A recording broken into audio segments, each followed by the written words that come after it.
Hello दोस्तों, कैसे हैं आप सभी लोग। तो ईवीएस की क्लास को कंटिन्यू करते हुए और आपको बाकी की क्लासेस कैसी लग रही हैं कमेंट सेक्शन में ज़रूर बताएं। और पीडीएफ को प्राप्त करने के लिए आप हमारा टेलीग्राम चैनल ज्वाइन कर सकते हैं।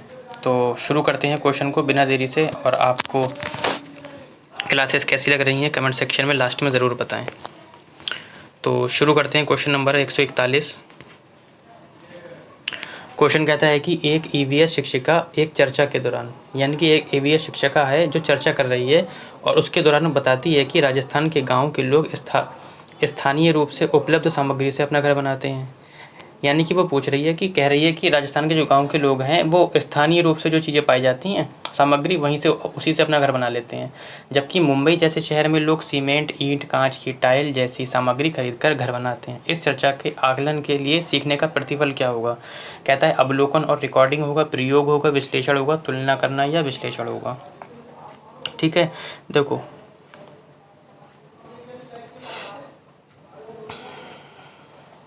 इस चर्चा के आकलन के लिए हम करेंगे क्या। इस चर्चा के आकलन के लिए सीखने का प्रतिफल, तुलना करना और विश्लेषण करना। क्या? तुलना करना और विश्लेषण करना आ जाएगा आपका। ठीक है, ऑप्शन नंबर आपका हो जाएगा 4 हो जाएगा। अब होगा कैसे। सामान्यतः विभिन्न क्षेत्रों में बच्चों के सामाजिक, सांस्कृतिक एवं प्राकृतिक वातावरण के मध्य संबंधों का पता लगाने एवं इन्हें समझने के लिए तुलनात्मक एवं विश्लेषणात्मक तकनीकी का प्रयोग किया जा सकता है। ठीक है, आगे बढ़ते हैं। अब आप सोचते हो सर पहला वाला क्यों नहीं है। पहला वाला इसलिए नहीं है, अवलोकन यानी कि भ्रमण पर ले जाना। अब बच्चों को इतनी दूर थोड़ी ना ले जाएंगे भ्रमण पे। ठीक है, तो ये वाला नहीं होगा। ठीक है, आगे बढ़ते हैं।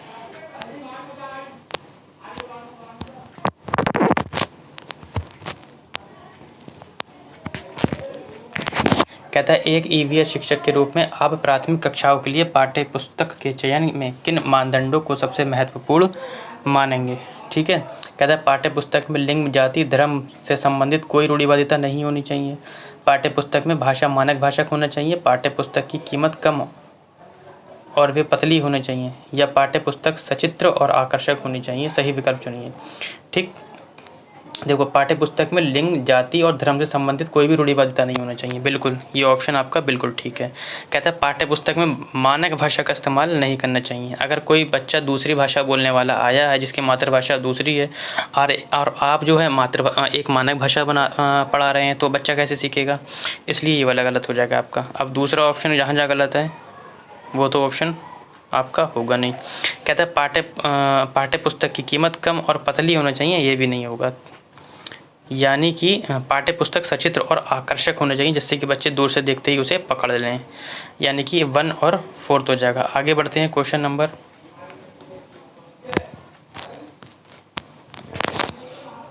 144 की ओर। कहता है कहानियों के माध्यम से ईवीएस अवधारणाओं को पेश करने के लिए एक शिक्षक को निम्नलिखित बातों का ध्यान रखना होगा। कहता है कहानियों को किसी अवधारणा के बारे में गलतफहमी की रचना नहीं करना चाहिए। कहानियों को लिंग, जाति, धर्म और अन्य सामाजिक समूहों से संबंधित कोई रूढ़िवादी विचारों के चित्रित नहीं करना चाहिए। कहानियाँ मज़ेदार व मनोरंजक होनी चाहिए, या कहानियाँ ऐसी होनी चाहिए कि विद्यार्थी उसमें जुड़ाव महसूस करें। ठीक है, तो अब आपको बताना है। देखो कहानी के माध्यम से ईवीएस अवधारणाओं को पेश करने के लिए एक शिक्षक को निम्नलिखित बातों का ध्यान रखना होगा। कौन कौन सी रखना होगा, देखो ऑप्शन पढ़ते हैं। कहता है कहानियों को किसी अवधारणा के बारे में गलतफहमी की रचना नहीं करनी चाहिए। बिल्कुल, ये ऑप्शन बिल्कुल ठीक है। कहता है कि कहानियों को लिंग, जाति से नहीं जोड़ना चाहिए, ये भी ऑप्शन बिल्कुल ठीक है। कहता है कहानियाँ मज़ेदार और मनोरंजक होनी चाहिए, ऐसा नहीं। कहानियाँ ऐसी होनी चाहिए कि विद्यार्थी उसमें जुड़ाव महसूस करें। ठीक है, यानी कि ऑप्शन नंबर 3, 4 भी सही है। ठीक, यानी कि 1, 3 और 4 ऑप्शन हो जाएगा, ऑप्शन 3 हो जाएगा। ठीक है, आगे बढ़ते हैं 145 की ओर। और क्वेश्चन नंबर आपका 145 कहता है कि निम्नलिखित में कौन पर्यावरण की एक विशेषता नहीं है। तो जब भी आपको नहीं वाला मिले आप उस पर सर्कल कर लेंगे या कुछ भी बना लेंगे जिससे कि आपको याद रहेगा। कहता है पर्यावरण में स्थानीय विविधता मिलती है, पर्यावरण में पार्थिव एकता पाई जाती है, पर्यावरण प्राकृतिक संसाधनों का भंडार है, या पर्यावरण गतिशील नहीं होता है। ठीक है, तो कौन सा नहीं है ये बताना है हमें। पर्यावरण में स्थानीय विविधता मिलती है, बिल्कुल ये ऑप्शन गलत है। ये वाला होगा ऑप्शन, ठीक है, विविधता मिलती है। कहता है पर्यावरण में पार्थिव एकता पाई जाती है, ये भी गलत है। पर्यावरण प्राकृतिक संसाधनों का भंडार है, ये भी। कहता है पर्यावरण गतिशील नहीं होता है, फिलहाल हमें इससे कोई मतलब नहीं है। कहता है कौन सा नहीं है, तो हमारा ये वाला हो जाएगा ऑप्शन नंबर 1, 2 और 3, ठीक है। देखो ये क्वेश्चन थोड़ा सा मिसप्रिंट हो चुका है और हमसे गलत भी हो गया है। क्या इनमें ये ऑप्शन है ही नहीं, ठीक है, क्योंकि इसमें पूछा है कि निम्नलिखित में से कौन पर्यावरण की विशेषता नहीं है, यानी कि पर्यावरण में स्थानीय विविधता मिलती है, ये ऑप्शन ठीक है। पर्यावरण में पार्थिव एकता पाई जाती है, ये भी ऑप्शन ठीक है। पर्यावरण प्राकृतिक संसाधनों का भंडार है, ये भी ठीक है। लेकिन ये कह रहा है कि पर्यावरण गतिशील नहीं होता, ये गलत है। पर्यावरण गतिशील होता है, ठीक है। तो ये वाले ये जो हैं ये इसमें है ही नहीं कूट, ठीक है, इसकी वजह से गलत हो गया है, ठीक है। आगे बढ़ते हैं क्वेश्चन नंबर 146 की ओर। और क्वेश्चन नंबर 146 कहता है कि शिक्षण में प्रयुक्त होने वाले प्रगतिशील संगठनकर्ता प्रतिमान का प्रतिपादन किसने किया है, ठीक है। तो किसने किया है, आपका डेविड आसुबेल ने किया है, ठीक है। मेरा धीरे से हम बता देते हैं इसका आंसर, ठीक है। आगे बढ़ते हैं। अच्छा और भी बता देता हूँ इसमें मैं, फिलहाल इसका आंसर हो जाएगा आपका डेविड आसुबेल, ठीक है। ब्रूनर ने क्या दिया, प्रत्यक्ष शिक्षण प्रतिमान दिया। ब्रूनर ने कहाँ गया, ये आ गया, क्या दिया इन्होंने, प्रत्यक्ष शिक्षण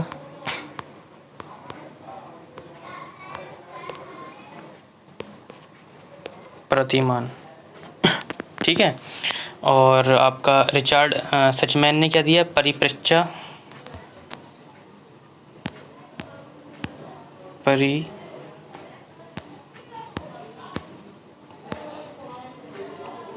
शिक्षण प्रतिमान। जबकि जीन पियाजे ने विकासात्मक प्रतिमान दिया है। जीन पियाजे ने कौन सा दिया है, विकासात्मक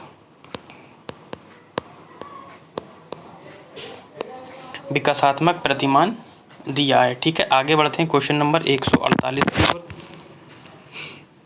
सॉरी 147 की ओर। कहता है कि प्राथमिक स्तर पर पर्यावरण अध्ययन की शिक्षा शास्त्र के संबंध में निम्नलिखित में से कौन सा कथन सत्य है। ऑप्शन है, ये बाल केंद्रित है, ये किताबी है, इसमें प्रशिक्षक के रूप में शिक्षक शामिल हैं, या ये पुनर्प्राप्ति प्रथाओं पर केंद्रित है, ठीक है। तो आपको बताना है कि प्राथमिक स्तर पर पर्यावरण अध्ययन की शिक्षा शास्त्र के संबंध में निम्नलिखित में से कौन सा कथन सत्य है। तो प्राथमिक स्तर पर पर्यावरण अध्ययन बाल केंद्रित है, इसमें बालकों की योग्यता, क्षमता एवं स्तर के अनुरूप आगे बढ़ने के अवसर उपलब्ध कराए जाते हैं तथा बच्चों के अवलोकन, स्वक्रिय एवं करके सीखने पर बल दिया जाता है, ठीक है। आगे बढ़ते हैं। 148 क्वेश्चन कहता है कि प्राथमिक स्तर पर ईवीएस की सीखने सिखाने की प्रक्रिया शिक्षकों के लिए चुनौतीपूर्ण है। बिल्कुल है। प्राथमिक स्तर पर ईवीएस की सीखने सिखाने की प्रक्रिया शिक्षकों के लिए कैसी चुनौतीपूर्ण होती है। कहता है बच्चों के लिए रचनात्मक और पहल करने के लिए, बच्चों द्वारा रट्टा मारने के लिए, मैंने मना करा था रट्टा मारना गलत होता है, अवधारणा का वर्णन करने के लिए यानी कि व्याख्या करने के लिए, एकमात्र शब्द दिख गया, ये सब गलत होते हैं, निगेटिव होते हैं, आप लोग सीटेट में काट दें इसे, ठीक है। आगे फिलहाल ऑप्शन हो जाएगा बच्चों के लिए रचनात्मक और पहल करने के लिए, ठीक। आगे बढ़ते हैं।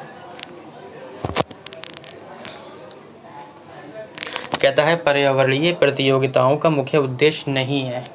कौन सा नहीं है ये बताना है आपको, ठीक है। कहता है छात्रों को पर्यावरण विषय का विद्वान बनाना, पर्यावरण संबंधी समस्याओं के प्रति सचेत करना, प्रदूषण के रोकथाम संबंधी उपायों से परिचित कराना, या पर्यावरण विषय के प्रति रुचि का विकास करना। देखो पर्यावरण विषय के प्रति रुचि का विकास करना, ये ठीक है, आपका ऑप्शन ठीक है। कहता प्रदूषण के रोकथाम संबंधी उपायों से परिचित कराना, बिल्कुल ये भी ठीक है। पर्यावरण संबंधी समस्याओं के प्रति सचेत करवाना, ये भी ठीक है। लेकिन कहता है कि विद्वान बनाना, ये गलत है आपका, ठीक है। आगे बढ़ते हैं। आज के सेशन का लास्ट क्वेश्चन कहता है कि निम्नलिखित में से कौन ईवीएस सीखने की अधिकतम सुविधा प्रदान कर सकता है। कहता है पुस्तकें अधिकतम प्रदान करती हैं सुविधा, कहानियाँ और आख्यान प्रदान करते हैं, पाठ्य पुस्तक, परीक्षा या विवरण। तो सबसे ज़्यादा जो है आपका कहानियाँ और आख्यान करती हैं। ठीक है, तो सेशन कैसा लगा कमेंट सेक्शन में ज़रूर बताएं।